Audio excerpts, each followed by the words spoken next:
Yes, bibe byiza kuri wowe wabashije gukora subscribe kuri Sano Empire nawe utari wabasha kubikora ariko ukabye kubikora nawe bikugendekere gutyo. Ni iby'agaciro gakomeye cyane kuba warasize support yawe ya subscribe kuri Sano Empire. Imana ibigura umugisha. Abasanzwe bamenyera Sano Empire tubagize amakuru atandukanye haba mu buzima busanzwe, muri politiki, muri showbiz ndetse n'ahandi hagiye hatandukanye habonetse amakuru. Sano Empire iyabagezaho mu bambere.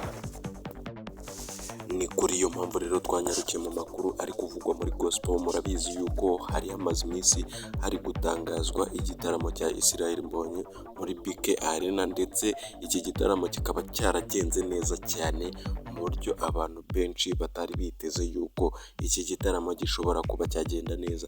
Nimba ivuga gutyo ntiwumve yuko rwose bitari byitezwe yuko kitari bugende neza, ahubwo habayemo akarusho ndetse haberamo n'udutangaza twinshi cyangwa se ibyo twakita ko ari udushya.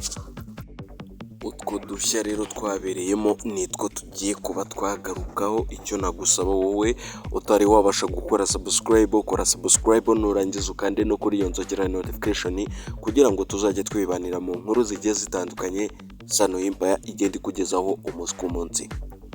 Muri iki gitaramo rero ukuntu byagenze, reka tubanze tubihere imuzi. Iki gitaramo cyari kirimo amatorero menshi kuko uyu muhanzi nubwo ari umugospel nta hantu wavuga yuko abogamiye, kuko umuziki wiwe ikigaragara cyo awukora nk'akazi, awukora nka business.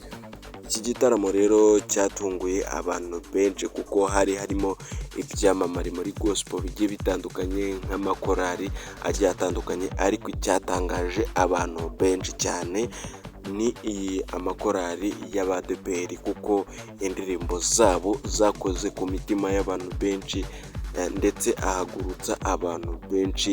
Igitaramo kigenda neza, abantu barasusuruka, ndetse na Israel Mbonyi byaramutangaje cyane kubona korali za ADPR zikunzwe muri buriya buryo bumeze kuriya, ndetse biri kunugwanugwa yuko ADPR nayo ishobora kuba yakora ibitaramo bijyanye no kwishyuza ikanabikorera muri BK Arena. Ndetse abantu benshi bakomeje kugenda bibaza ati se birashoboka yuko gospel nayo yajya ikora ibitaramo bikajyanwa mu buryo bwo kuba byakishyuzwa, kandi ari ubutumwa bwiza bw'Imana bugomba kuba bwereka abantu inzira ijya Isiyoni, cyangwa se ibingibi ni bya bindi byo kuvuga ngo Yesu n'ubundi yasanze hari abari bari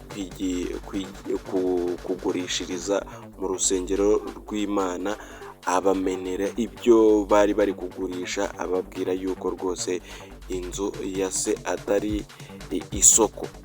Ibi byose rero byabereye mu gitaramo byatunguye abantu benshi ku rubyiniro, naho ababyinnyi babyinnye